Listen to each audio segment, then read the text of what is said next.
Good afternoon, everyone. Thank you very much for coming. We'll just wait for 2 seconds. Our two other speakers, we may not have informed them of the change of the room. So. You might find it bizarre to be alone.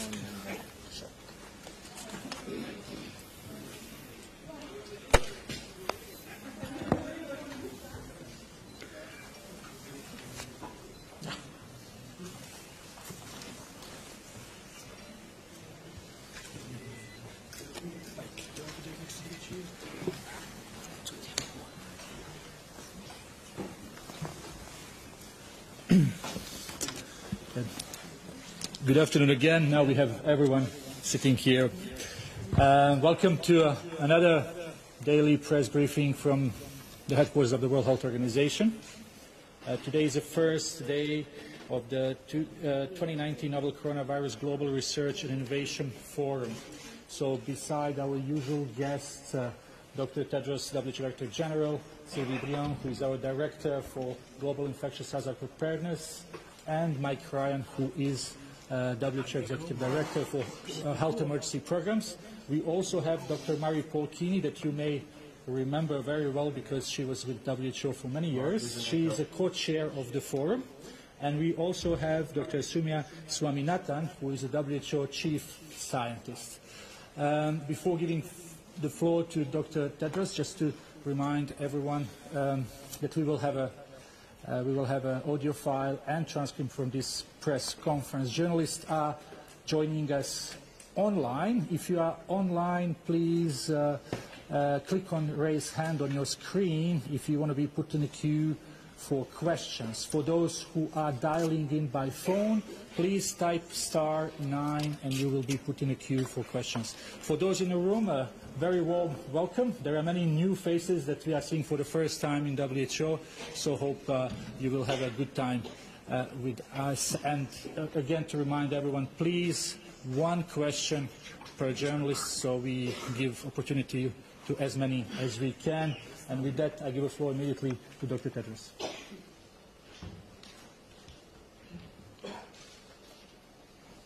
Thank you, Tariq.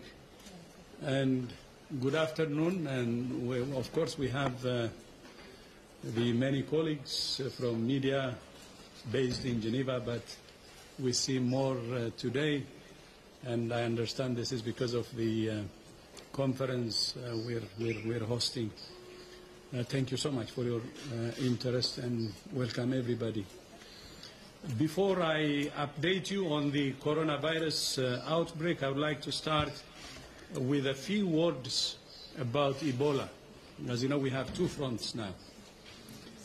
Although the world is now focused on coronavirus, we cannot and must not forget Ebola. We're very encouraged by the current trend. There have only been 3 cases in the past week and no cases in the past 3 days. But until we have no cases for 42 days, it's not over.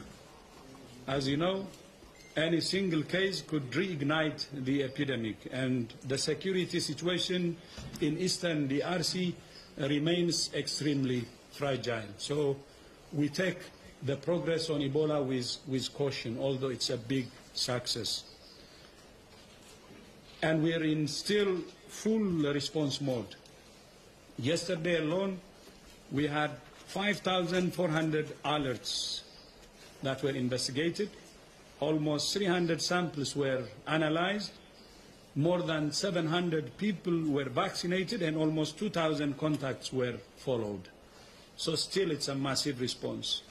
And tomorrow, the Emergency Committee for Ebola will meet to assess whether the Ebola outbreak in DRC continues to constitute a public health emergency of international concern. So you will have more news tomorrow on Ebola. Regardless of their recommendation or the ISIS recommendation, the world needs to continue to fund the Ebola response. Taking our foot off the accelerator now could be a fatal mistake, quite literally. On Thursday, I will travel to Kinshasa for meetings with the President of DRC and other senior ministers to look beyond Ebola and sketch our ways to strengthen DRC's health system. And I would like to use this opportunity to appreciate the government's leadership. The current status of Ebola would not have been reached without the strong leadership by the government of DRC and the President Tshisekedi himself. Now to coronavirus. First of all, we now have a name for the disease, and it is COVID-19, and I will spell it COVID-19.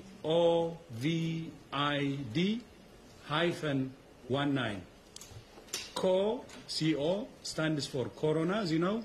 VI stands for virus, D for disease, so COVID. Under agreed guidelines between WHO, the World Health Organization, the World Organization for Animal Health, and the Food and Agriculture Organization, means WHO, OIE, and FAO of the United Nations, we had to find a name that did not refer to a geographical location, an animal, an individual or group of people, and which is also pronounceable and related to the disease. Having a name matters to prevent the use of other names that can be inaccurate or stigmatizing.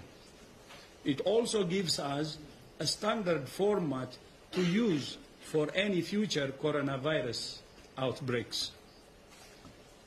And now to the coronavirus situation. As of 6 a.m. Geneva time this morning, there were 42,708 confirmed cases reported in China. And tragically, we have now surpassed 1,000 deaths. 1,017 people in China have lost their lives to this virus. Most of the cases and most of the deaths are in Hubei province, Wuhan. Outside China, there are 393 cases in 24 countries and 1 death. Last week, I told you that we had engaged WHO's network of country representatives, as well as the United Nations resident coordinators in countries, to brief them on the outbreak and inform them about the steps they can take.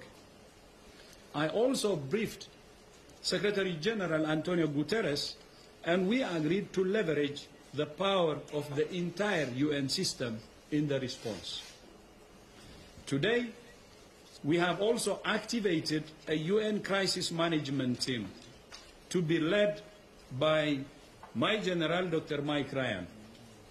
This will help WHO focus on the health response while the other agencies can bring their expertise to bear on the wider social, economic, and developmental implications of the outbreak, so we're all working to our strengths. So Mike will be the chief, still continue to be the chief emergency, and will also coordinate the whole UN response. As you know, today and tomorrow, WHO is hosting a meeting of more than 400 scientists from around the world, both in person and virtually. The main outcome we expect from this meeting is not immediate answers to every question that we have. The main outcome is an agreed roadmap on what questions we need to ask and how we will go about answering those questions. This is exactly what WHO is for, bringing the world together to coordinate the response. That's the essence of multilateralism, which is very important for the world. And a research roadmap is also important for organizations that fund research to have a clear sense of what the public health priorities are, so they can make investments that deliver the biggest public health impact. The development of vaccines and therapeutics is one important part of the research agenda. But it's not only one part. They will take time to develop, but in the meantime, we're not defenseless. There are many basic public health interventions that are available to us now and which can prevent infections now.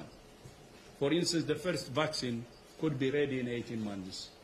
So we have to do everything today using the available weapon to fight this virus, while preparing for the long term using the preparation for the vaccines. That's why we have sent supplies to countries to diagnose and treat patients and protect health workers. We have advised countries on how to prevent the spread of disease and care for those who are sick. We're strengthening the lab capacity all over the world. We're training thousands of health workers, and we're keeping the public informed about what everyone can do to protect their own health and that of others. It's when each and every individual becomes part of the prevention and control, the containment strategy, that we can succeed. So that's why reaching out to the public directly and telling the public the kind of precautions they need to take. This could be clean your hands regularly, either with alcohol-based drug or soap and water. Keep your distance from someone who is coughing or sneezing. And when you cough or sneeze, cover your mouth and nose with a tissue or your elbow. It's also important to remember that while we need investment in research and development, we also need investment in stopping this outbreak now. Last week, WHO issued a call for $675 million, which is what the world needs to support preparedness and response operations in countries. We thank those countries that have contributed so far, and we call on all those who haven't to contribute urgently. There are many positive signals in terms of funding, and we hope all these positive signals will materialize. If we invest now in rational and evidence-based interventions, we have a realistic chance of stopping this outbreak. We have a window of opportunity. Maybe you're tired of me saying window of opportunity, but there is a window of opportunity. If you see the number of cases in China and the rest of the world, it's not even comparable. More than 40,000 in China, while in the rest of the world, it's only in the 300s, and only one death. You strike hard when the opportunity is there, when the window of opportunity is there. So that's what we are saying to the rest of the world. Let's be serious in using the window of opportunity we have. We shouldn't lose this opportunity. If we lose, we will regret it. And the opportunity was created because of the serious measures that China is taking in Wuhan and the other affected provinces. That is slowing the spread of the virus to the rest of the world. But I don't think this status can stay the same for long. That's why we have to use the current window of opportunity to hit hard and stand in unison to fight this virus in every corner. If we don't, we could have far more cases and far higher costs on our hands. And I don't think anybody wants that. This is a common enemy, and we have to fight it using this window of opportunity and fight it hard. I thank you. Thank you very much, Dr. Tedros, for these opening remarks. So just to remind... May I add one thing? Go ahead. Some colleagues here, including my colleague journalists' friends, were asking me, where is Maria? I didn't know Maria is so popular now. So Maria Van Kerkhove is part of the expert team, and she is in Beijing, and she is well, if you're worried. So you will see her virtually listening. And just for your information, so she's with Bruce in Beijing, and hopefully she is listening as Bernard had said. But I'm very happy to see the respect you have for her, and I'm glad that you know, I have a very strong team, which I'm really proud. They're working day and night, 24/7, round the clock, under stress, but really going with commitment and saying that we will not rest until this outbreak is over. So Maria is one of them, and thank you so much for reminding me to asking me where her whereabouts is. Thank you. Thank you very much, Dr. Tedros, and greetings to Dr. Van Kerkhove, who is listening to us. Before we start taking questions from the floor, again to remind the journalists online to click raise.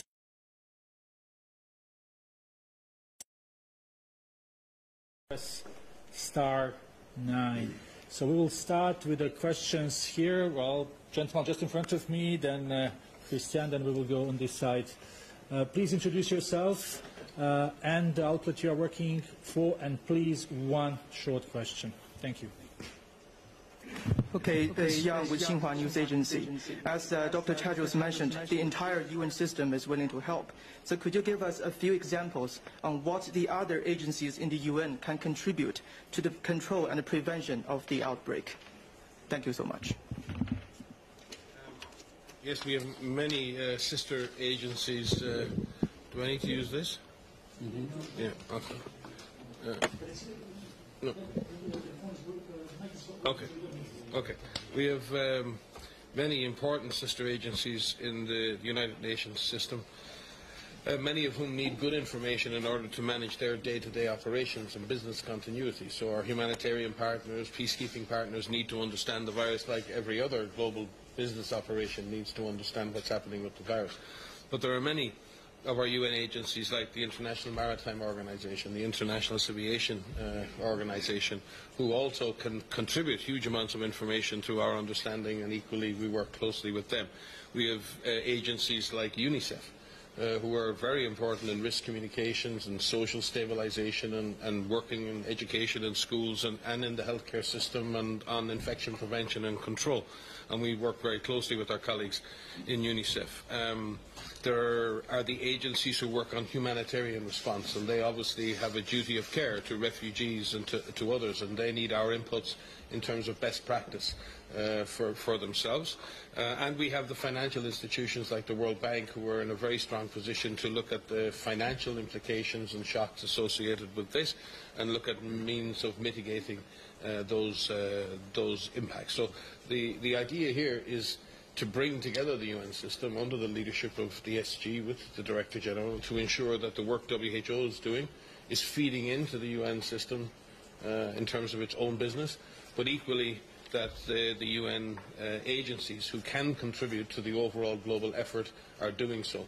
And in particular, I would make reference to our resident coordinators in country for the UN system, who integrate all of the UN operations in country. Many countries with weaker health systems may also have weaknesses in their economies and other potential shocks that might arise. So our country representatives, WHO's country representatives, are working very, very closely with the resident coordinators of the UN system, and we intend to continue doing that, and in fact have had large-scale teleconferences with all resident coordinators in the world.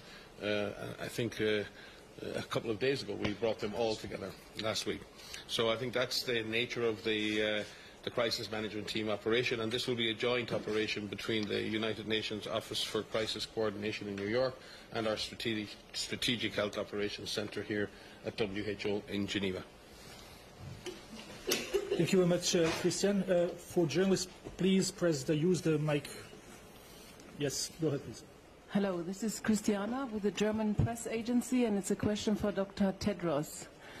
There are reports today that the National Health Commission in China has changed the reporting rules of cases, meaning that people who are confirmed to be infected with the virus but do not show symptoms are not being counted in the statistics. Have you heard about that, and what is your response? I don't have that information, but we have regular communication with them, so we will check that, and we have also people on the ground, so we will check and get back to you.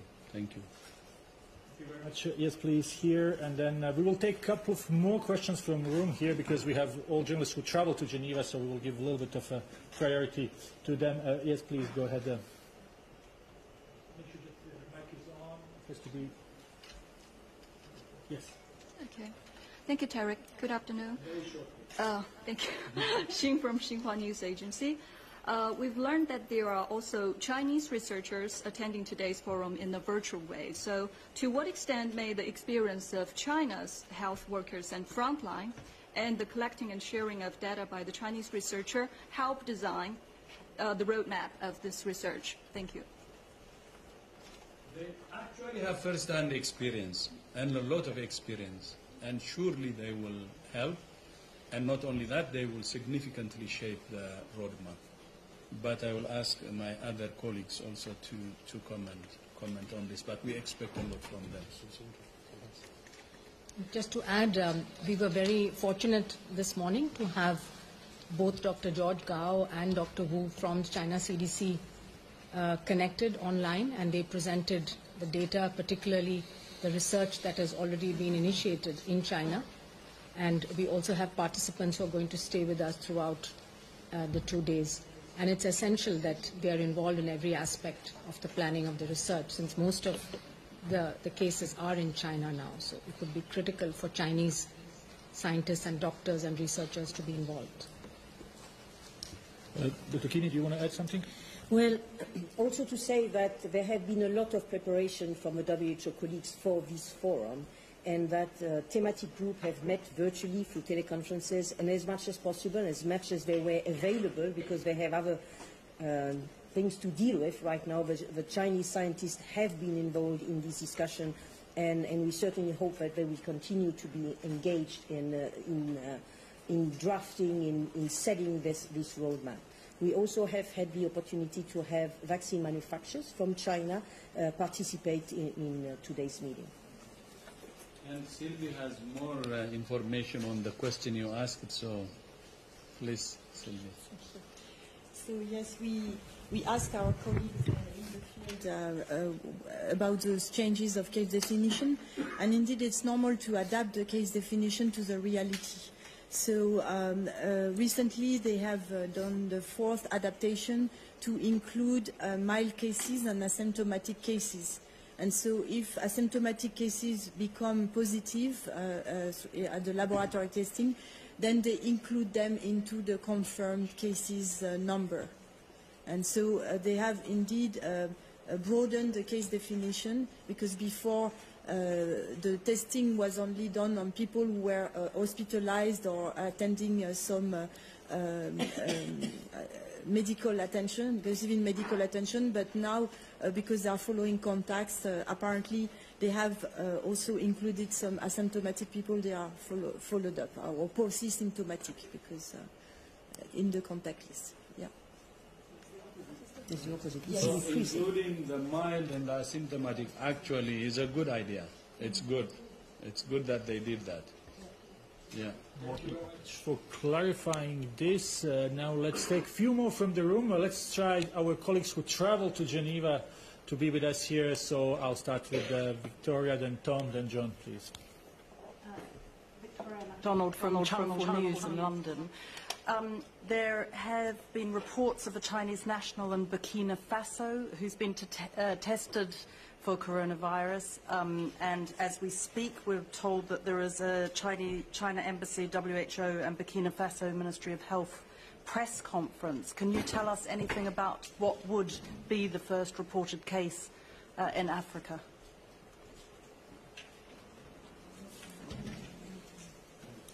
So we don't have that information. We had some suspected cases in 3 or 4 countries, which were all negative, but the Burkina Faso is something new which we haven't heard about, and we will follow up on that. Thank you. Please.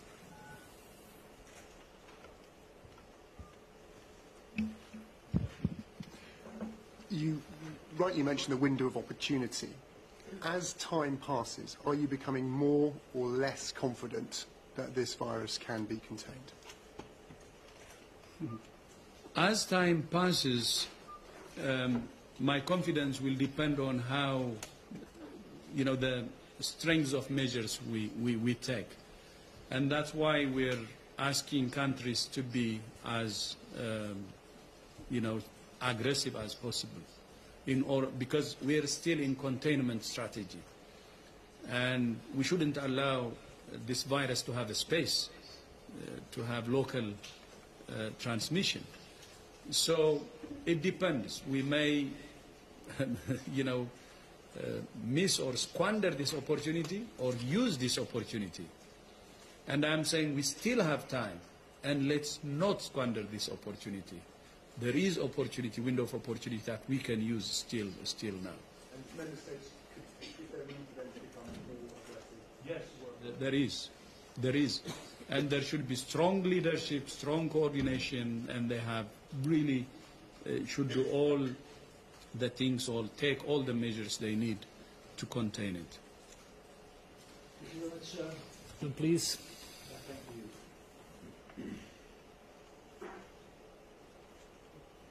There we go. There is a cruise ship, the Westerdam Luxury Liner, which has been unable to dock. It's been turned away from multiple ports. Given your guidance on travel, do you have any message about that? And have you talked with any of the countries that have refused docking to this Westerdam cruise ship? We're in daily discussions as we speak with the International Maritime Organization who deal with these matters, and my colleague here, Jawad Major, to my left, our Assistant Director General of Preparedness, has been leading those discussions. We've been looking at a number of different ships, mainly cargo vessels and not necessarily cruise liners. It's really important that there's an appropriate risk management approach taken here, and that also state parties be reminded of their obligations under what IMO terms free pratique, which is the ability for ships to dock unimpeded, especially to unload cargo, and also reminding our state parties of the principles of the dignity and human rights of travellers, which the IHR also enshrines. There are manageable risks associated with the conveyances, and there's plenty of guidance on how to do this properly. We need to ensure that there's neither an overreaction or an underreaction, and we need a proper risk management approach to this, as we want to see to all types of gatherings, and we're going to have this more and more in the coming weeks as we see more events and conferences, and we see cruise ships. Anywhere where people come and congregate, there's always going to be concern. But we need to balance those concerns with the need for our society, civilization, our economies to move. So we need to take a risk management approach. We must accept that in these circumstances there is no such thing as a zero risk. We must minimise risks, we must protect people and be ready to react appropriately should something untoward or something unexpected happen. And in the same exact case of cruise ships, again, a proper risk management approach to dealing with this issue is what we're advising. And as I say, we will be further analysing the number of ships who are in this particular circumstance, and we'll have more data on that tomorrow. But again, we call for the normal obligations under free pratique and for the normal principles of the dignity and human rights of travellers to be upheld. Thank you very much, Dr. Ryan. We will take one more from here, from Tulip, who came from BBC here, and then we will go online. Tulip.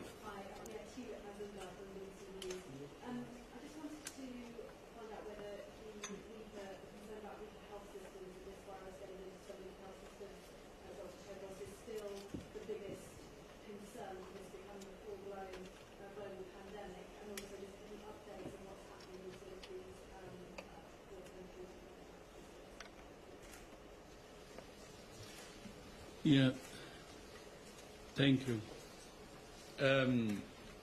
Maybe you must be tired of me saying for some time now, since I became DG, many journalists ask me, "What's your, what wakes you up at night?" And I say, "Pandemic flu and any pandemic disease." And the reason for that is exactly what you said, because we have countries with weaker health systems. And as you know, we're as strong as the weakest link. And the world is getting smaller and smaller. It's a globalized world. And whatever happens at the weakest link could affect all of us. So that's why when we think about investing in our respective health systems, we should not forget to invest in countries' weaker health systems that need support. So my message again in the middle of this outbreak is the same. We have to invest in preparedness. And preparedness means helping those countries who need a helping hand to strengthen their health system. And that's going to be our guarantee. And we have identified, by the way, as WHO, the minimum is 30 countries. If you push to the maximum, are not more than 45 countries who need our support. And investing in those countries with weaker health systems is important. I think we're now having a real problem in our hands. And we must take what's happening now seriously and really commit to preparedness, to strengthening our health systems all over the world and make this world safer. Still, I said it many times, I have a great concern that if this virus makes it to a weaker health system, it will create havoc. It will. For now, it doesn't seem so. But it doesn't mean that it will not happen. It may. It depends on how really we lead this response and how we respond to the outbreak. So that's why I don't think it's too late. We have the window of opportunity, and the whole world should really stand in unison to contribute to strengthening the countries with weaker health systems. And that's the answer for now. But that's not just for now, but we have to continue. This is not a few months or a few years of work. It will be many years of work that should be sustained and make our health system as strong as possible. Because we have already seen it. Outbreaks can bring serious upheavals, serious consequences to the world. It's not just a health security issue, or it's not a matter of somebody sick or, the number of people who are dead. It's a matter of political, social, and economic upheavals. It can affect all areas of society. And that's why we have to take it seriously. The world, when it talks about terrorism, and imagine the level of preparation and so on is immense. To be honest, a virus is more powerful in creating political, economic, and social upheaval than any terrorist attack. believe it or not. I was a foreign minister, have been one of my hat discussing about terrorism and so on, but a virus can have more powerful consequences than any terrorist action. And that's true. And if the world doesn't want to wake up and consider this enemy virus as public enemy number one, I don't think we will learn from our lessons. It's number one enemy, and to the whole world, and to the whole humanity. And that's why we have to do everything to invest in health systems, to invest in preparedness. And that's why I always say that's what wakes me up at night. And it should wake all of us at night. It's the worst enemy you can imagine. It can create havoc, political, economic, and social. Thank you. Thank you very much, Dr. Tedros. We will go for a few questions from journalists online, and hope if we are all short, we will be able to get back to the room. I'll call first to colleagues from CNN. Vasco, can you hear us, please? Yes, can you hear me? Yes, please speak a little bit more loud. My question is on comments made by a doctor in Hong Kong today who said that this virus could reach up to 60% of the world population. What do you have to say on that?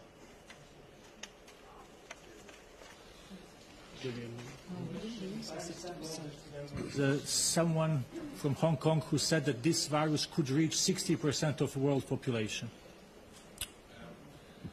Yeah, if fires are left unchecked, they can burn down a lot of the forest, and one can speculate how far a fire like this can burn.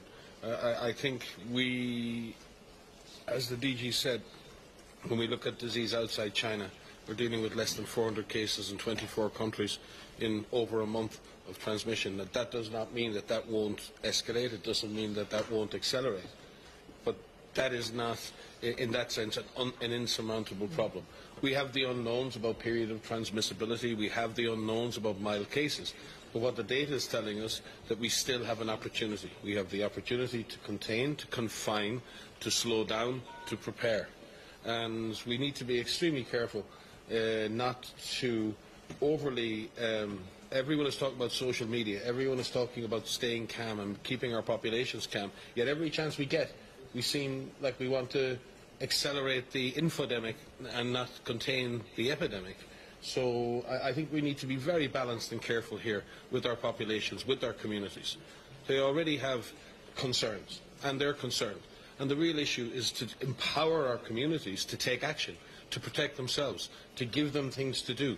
And there are things that every single human being on this planet can do to protect themselves from this disease. So let's be careful in throwing around figures, speculation, and scaring people. Let us plan and focus, laser focus on containment, confinement, and slowing the virus down. And if we have to deal with the circumstances at a later date of a more widespread epidemic, we will do that. And that could be a milder disease at that point. So I just caution everybody to not start throwing around figures that there is no basis for at the moment. I will maybe add to that. Just to remind you one thing. When Ebola started, if you remember, there was a lot of speculation. And some people were saying it will really move or spread all over the world. This is going to be dangerous, and estimate speculation after speculation. And our position was, okay, expecting the worst may be fine, but let's see what we can do. And we said, as WHO, containment is possible. So let's not just go into extremes. And you remember, we were actually being attacked for advocating for containment, keeping this virus, Ebola, in DRC and finally finish it. And you remember that. And what happened now? A year and a half, it's contained in DRC. You remember, it crossed to Uganda, 3-4 cases, and it was hammered because Uganda was prepared. still contained in DRC. There were speculations, there could be speculations, and I don't mind with speculations, but let's have also the balance. What can we do within our hand to really contain this outbreak? And the strategy, by the way, with what we're using now is the same. Hammer the source, hammer the epicenter, slow or prevent the spread of that virus to the rest of the world. And that was exactly what we were trying to do in DRC. So we don't want, as WHO, go into speculations. We prefer actually, okay, people can have projections, that we prefer what can be done with the equipment or with the solutions at hand and do our best to contain it at the source without undermining its gravity, without undermining the serious consequences it may have. And that's what we did, and that's what we want for this one. Of course, Ebola and this are not the same. Ebola is lousy. This is airborne. Corona is airborne. It's more contagious. And you have seen it, how it went into 24 countries, although it's small number of cases. In terms of potential to wreak havoc, the corona is very different from Ebola. Corona has more potency, virulence. We take it more seriously, but still the position should be, instead of speculation, really to focus at the source, to do everything at the source, slow the spread, stop the spread, invest more in containment, and based on the situation, move into other strategies if necessary. So, meaning we have to be realistic. We have to be calm. But we have to take also serious measures. That's what we advise. And many of the instruments to check it are in our hands. But we can expect, of course, serious things, but let's do whatever we can and contain it. Thank you. Thank you very much, Dr. Tedros. Let's take one more question from line. John Kwan from Science. John, can you hear us? I can. Can you hear me? Yes. Yes? Do you hear me? Yes. So can you quickly clarify what the virus name is? You said the disease name. And also, have you received any information from China about the environmental samples tested at the marketplace and whether any animals were tested? Do you have any details at all?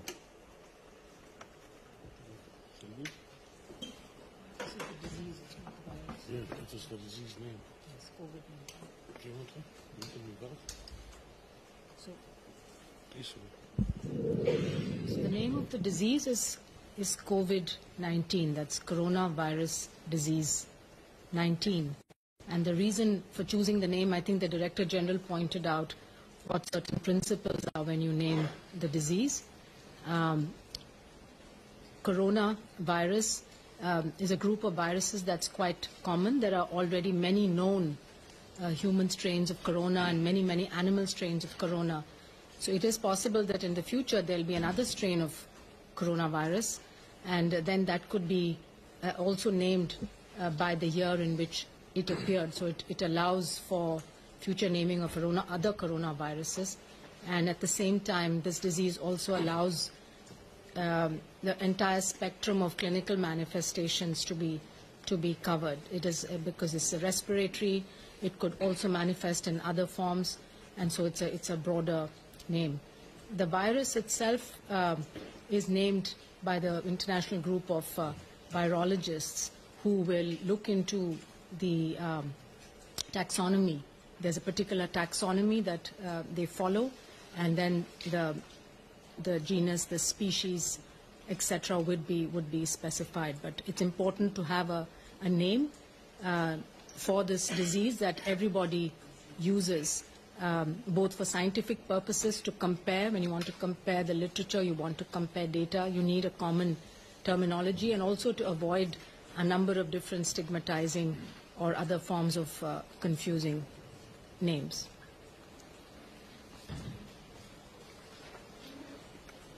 Thank you very much. I think there was another question. Sylvie?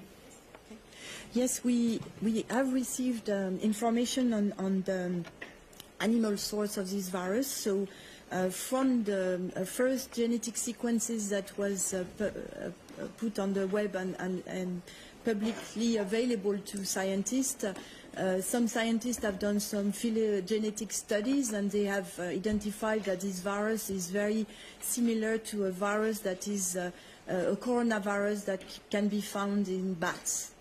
But when they did some sampling in the Wuhan seafood market, they didn't find so many bats.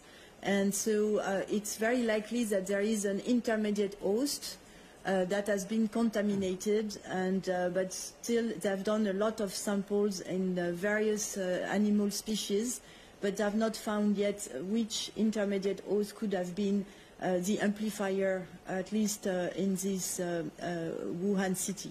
So studies are ongoing because they are checking a number of animal species, so it takes some time. What they have done as well is they have tested a number of environmental samples on surfaces and different places in the market. And so they have found indeed the coronavirus that is now responsible of this epidemic in humans. So there was some environmental contamination, probably also at the beginning of this outbreak. Now this market has been closed, has been disinfected, and so this environmental contamination doesn't exist anymore.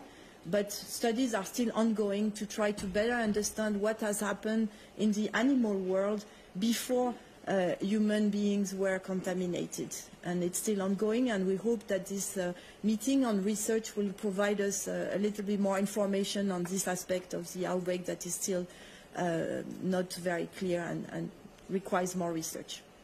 Okay, sorry, I used the military word airborne. It meant to spread via droplets or respiratory transmission. Please take it that way, not the military language. Thank you. Thank you very much for clarification. We will go back to the room as I have some questions. We'll start with Bodhi, then Stephanie, then Gunilla. Very short, one question, please.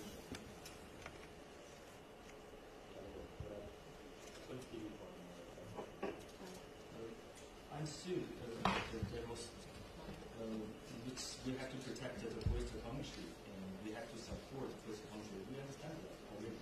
But as you said, we have to be realist. We have more interest for example, the priority focus on the epicenter where the disease is existing. So could you tell us more about the next guide map on the epicenter? About the science and pharmacology.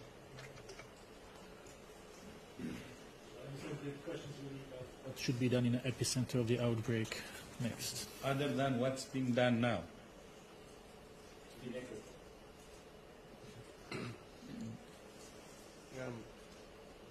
I think, well, certainly from our observations and from working with authorities in China, they've been heavily focused on three issues, I think.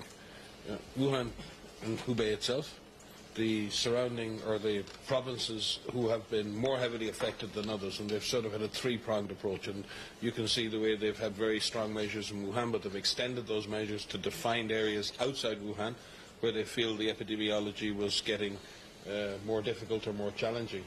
So they're operating sort of, I believe, on sort of a three-pronged strategy. You can see over the last number of days and weeks that the initial focus was clearly on caring for the sick and really dealing with that shock to the system of so many unwell people presenting, and you saw that with the efforts to build new isolation facilities. But increasingly what we're seeing is the community at large, community committees, and the mobilization of community-based surveillance, community-based activity in order to detect milder cases. And you can see by the way the case definition is being shifted now. There's a move now to move out and try and detect all of cases, even the milder cases. And that seems like a very prudent thing because you want to check that you're seeing all the cases. when you're facing a fire, a large fire, and this happened in West Africa too with Ebola, when the disease was extremely intense, it's very hard to do the classic public health things like contact tracing. You're dealing with a massive wave of cases, you're trying to deal with the sick. And as you get control on that, and as the number of very sick patients drops or stabilizes, you try to push the surveillance out towards the community. You try to detect more and more of the cases. That's if you're still focusing on containment as your approach, because you want to try and break the chains of transmission. So we believe China is really pushing the surveillance into the community. It's an attempt to try and shut down transmission. We've said it before, neither they nor we are sure that that will work, because the virus has its own characteristics in terms of its period of transmission or asymptomatic people being able to transmit. But they're making an attempt now to push surveillance further and further out into the community and see if we can shut down the virus. There is no guarantee of that. So that's what we're seeing in terms of the shift.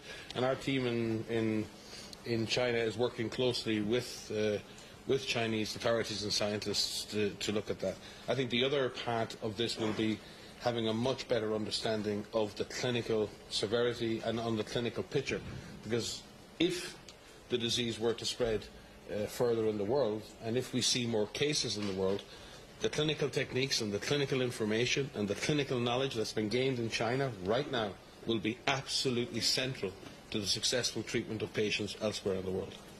So that's another vital gift to the world. So again, pulling that information together in a systematic way, gathering systematic clinical data now, not just reports, not just anecdotes, but systematic clinical information is absolutely central to success.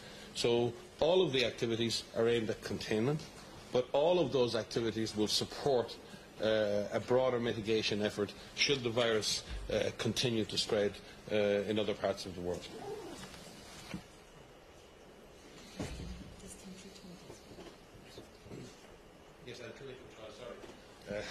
Sylvie reminded me that right now with the caseload in China, while it's a very terrible toll, and again we recognise the work of the health workers and the suffering of communities and families in China.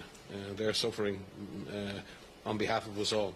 But there is an opportunity to test drugs, and already at least one clinical trial is underway, and we're working with Chinese scientists on further clinical trials that will allow the immediate testing of drugs in that setting, and the results again of those trials will be available in time to guide clinicians in other parts of the world. So again, that's another important strand, and again a further and complete understanding of the source.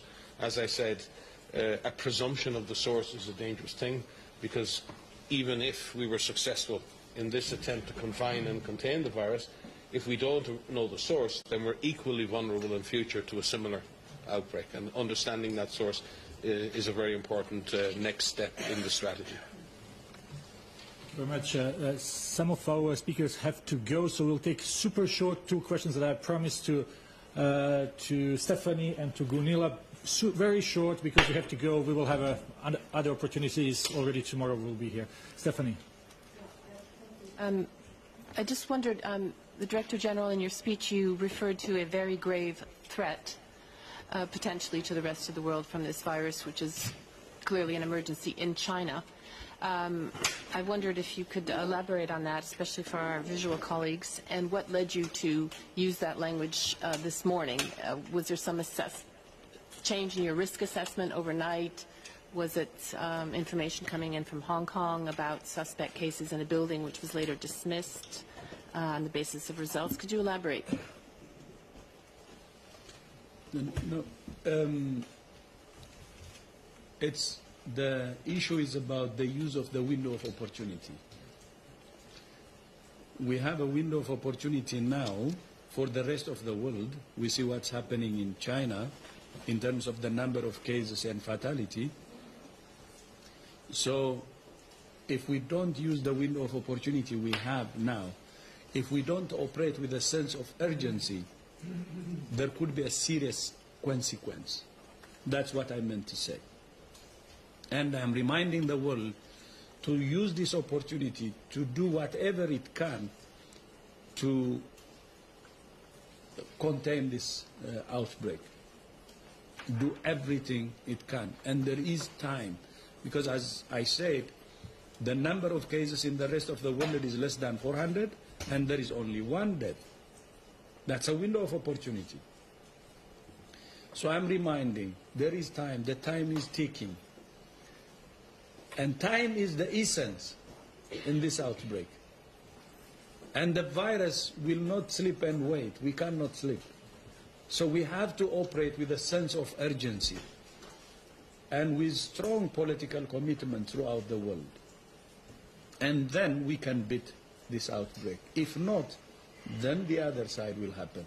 So that's why. I was reminding this morning, I reminded now, I will continue to remind until the world really takes this seriously, do it with sense of urgency, and believes from the heart that the time is the essence. Time is the essence now. That's what I wanted to say. Thank you. Last question, Gunilla, and then we will conclude. Very short, please. Yes, hello, Gunilla von Hall, Swedish Svenska Dagbladet. I have a question about the British man who obviously infected 11 people while he traveled across the world. What does this tell you, this case? Does it tell you that the virus is changing in any way, it's mutating? And how can countries prepare for these kind of cases and this kind of spread? My colleagues will say more, but that's why we're saying time is the essence, because mutation is another issue. Crosses every host, then you know what happens, and everybody knows. So that's why we say time is the essence again, but I would be happy if our colleagues could say, and mutation be one of them. I really wish we could refrain from personalizing these issues down to individuals who spread disease. This is deeply, deeply unhelpful. These are very unfortunate events in which families and others are wrapped up in, friends and others. There are circumstances that allow disease to transmit. People are not at fault. They are never at fault in this situation. So let's be extremely careful here. It's really, really important that we don't attach unnecessary stigma to this. This is an unfortunate event, and there are circumstances around the way in which disease may have been transmitted, and there may be other clusters like that. This is by no means, compared to other events, a massive super-spreading event. This is an unusual event, and it is a wake-up call, because there may be other circumstances in which this disease can spread like this, and we need to study those circumstances for sure. But it doesn't change our overall assessment. And again, I cast your minds back to SARS. When we had the Metropole Hotel, everyone said it's all over, it's global now. And then we had the Amoy Gardens, and everyone said it's all over, it's in these buildings, and that's it, we can't be stopped, right? And it's important that we stop when we have those events. The cruise ship issue in Japan at the moment. And these unusual events offer an opportunity to study the virus, but none of them individually change the overall risk assessment. But you take them all together, and that may change your risk assessment over time. So we just need to be careful to study these types of situations, understand more from them what's happening, and if overall, through a series of those events, we see a dynamic shift in the virus, then we will tell you openly and transparently that we see that. At the moment, we don't see that. Thank you very much. We will conclude here. Thanks to everyone watching us online, dialing in by phone, watching us on our Twitter account. We will have audio file very shortly and transcript likely tomorrow morning posted on our website regarding tomorrow press conference on emergency committee on Ebola outbreak in DRC and the end of research forum. We will send a note either tonight or tomorrow morning. So thank you for being with us and have a nice day.